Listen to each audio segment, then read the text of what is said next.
Hello, welcome to Sakkara 45. And the last speaker of today. So it is with great pleasure I introduce Doug Benjamin. He is speaking on ley lines.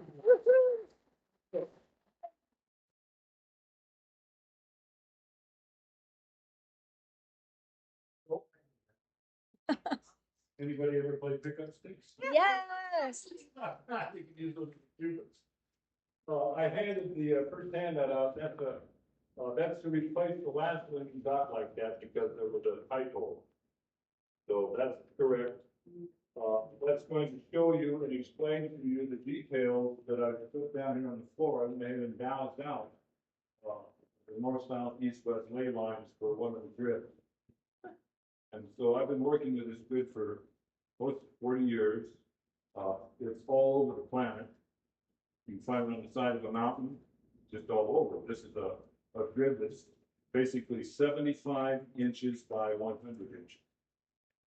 And that's 3 sacred cubits by 4 sacred cubits. Now, What's a cubit? a cubit is an ancient Egyptian linear length. And the 4 cubits I'm going to be demonstrating are the sacred cubit, which resonates with hydrogen, the royal cubit, which resonates with oxygen, the black cubit, which resonates with carbon, and the Riemann cubit, which resonates with nitrogen. So these are the 3 organic elements in the gaseous states that the Egyptians used to determine all of the metrology of their temples and pyramids. So I'll talk a little bit about pyramid energy. Usually I start out my presentation by recognizing that we all have suffered pyramid addictions.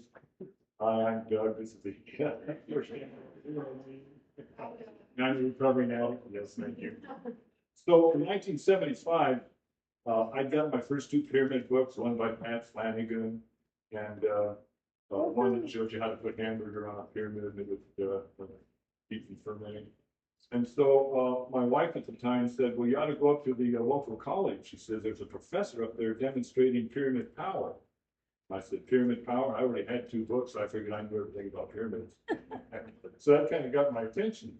So he started the class by standing in front of the group and held up this angle and he says, this is the apex angle of the Great Pyramid. It's 76 degrees. In other words, if you cut the pyramid in half and measure the total apex, it's 76 degrees. So I'm going to ask for a volunteer to come up here. Hi, Paul. Ex-military, just volunteer. And so I was the first volunteer. Back then I was a 245-pound power lifter. So I said, he's not going to take my arm down. So if I take it, which hand? Okay, so we apply a kinesiology to day above the wrist. There you go. So then if I take this angle and place it in the palm of his hand, this angle has polarity. So resist. Then if I flip the polarity, feel the difference? So that's shocking. You talk about a case, thank you. You talk about a case of like pyramiditis going 1, 2 levels up. So at the time I had an advertising agency and I thought I knew everything about paper. How could this 76-degree angle do that? He tested a few other people, so it wasn't just me. So I shut up and went up to the back of the class and listened. So if you cut this angle in half, you get what they call the meridian angle. The acute angle is 3852.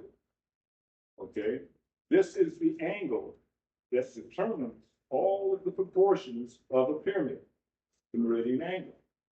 So this has another volunteer. Come on, don't be shy. There we go. You're too slow. All right. So again, with this. Now, what's interesting about this, here's the heart meridian. The 10 point for the heart meridian is on the inside of the small finger. If I place that 38-degree angle at the 10 point for the heart,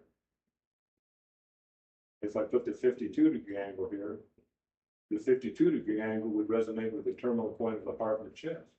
Thank you. So I'll give you a sheet later. You've seen one, but I'll give you anything. I had a sheet then of 15 right triangles.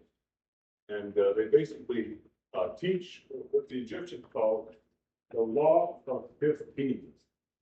So they took a semicircle called the harp of numbers, and on the semicircle you can construct 15 right triangles, and these 15 right triangles basically match up to all of the organs and meridians in the body. Yeah, so, and again, I've been showing this since 1983. I first introduced this to Mary Dean office back in 1983.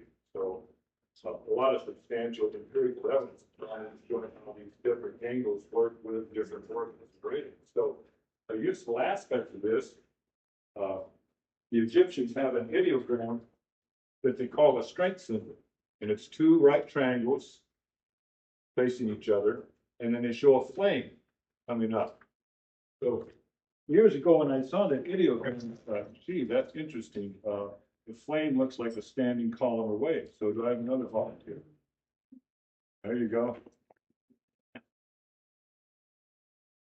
So this is quite an elaborate device made out of cardboard.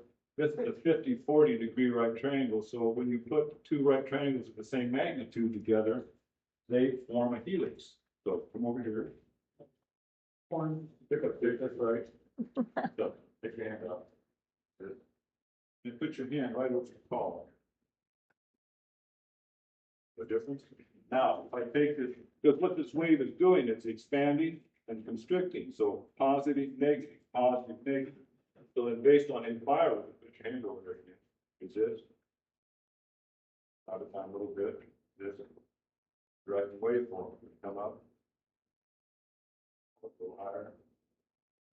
And so that waveform is probably knocking somebody out in the cafeteria soon. Well, I got you here. Pick up sticks, don't hit the red one. So this is a little cardboard pyramid in high technology. I sell these for $500 a piece. That's it. So set that pyramid down, same test. This. Should hand over the pyramid. Raise it up a little bit. Raise it up one. So it works with the body's energy field. Thank you. Boy, you'll never think of paper the same way. No. Like paper. So regardless of the angle, like these two angles here, this is a 50-40. While I've got you here, you get to be another test. So this angle is 50-40 degrees. So put your hand out. Now this angle resonates with the large intestine meridian. So if I come over here to the terminal point for the large intestine, there it is. And if I take the other terminal point, so that's what these, thank you, that's what these angles do. They're measuring the energy flow along the meridian circuit. And in electronics, the path of energy, the higher concentration of energy always attracts a lower concentration of energy. That's why you have the difference in the angle.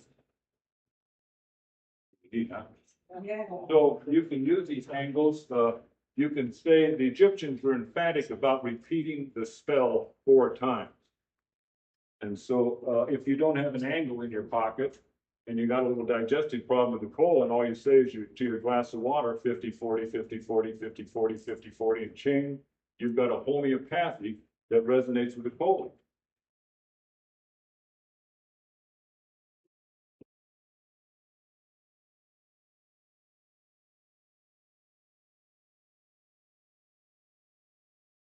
Right. So I'd like to turn your attention here to the Hartman grid. We've all got a sheet about the Hartman grid, and I think you may want to, if we could maybe get up and stand around here for a moment. I think it's more important to see how we relate to this grid.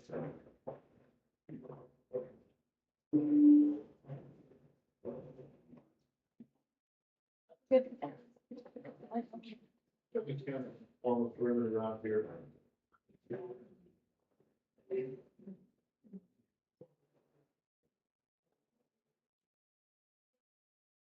So, good as Phil. This is the north-south line. horizontal line, the difference between that line is basically 75 or 75 inches. Then this east line coming this way, the distance is basically, 75 inches to this bend, 100 inches for the north down. So those are based on the royal cubit. Royal cubit, the state cubit, which is 25 inches. So 25 into 75, we have 3 royal cubits.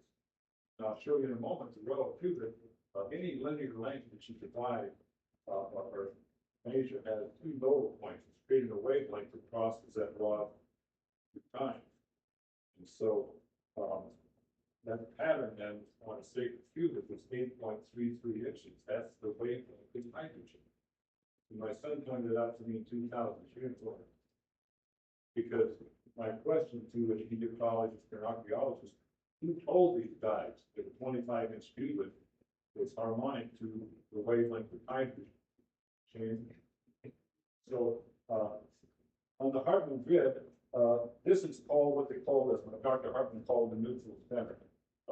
Dr. Hartman was a medical doctor, and he developed a gadget counter in order to measure the energy along the grid lines, because he suspected that the grid lines were causing disease. So we'd like to volunteer.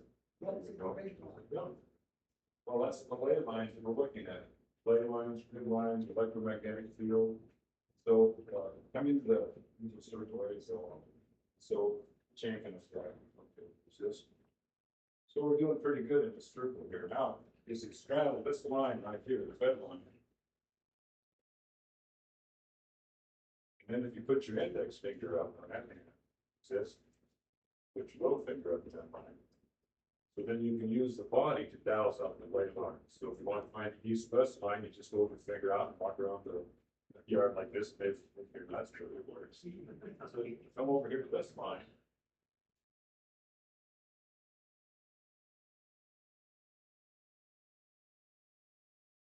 Yeah. Now, if you stand on the crossing point, this is what Dr. Hartman found. This crossing point right here is where these 2 lines come together, and it creates this disturbance. So if he happens to see here behind that crossing point is right here, that's it. It's got to be wider. Yeah. So then, yeah, that just wipes the body right out. Yeah, so thank you. So anyway, so yes.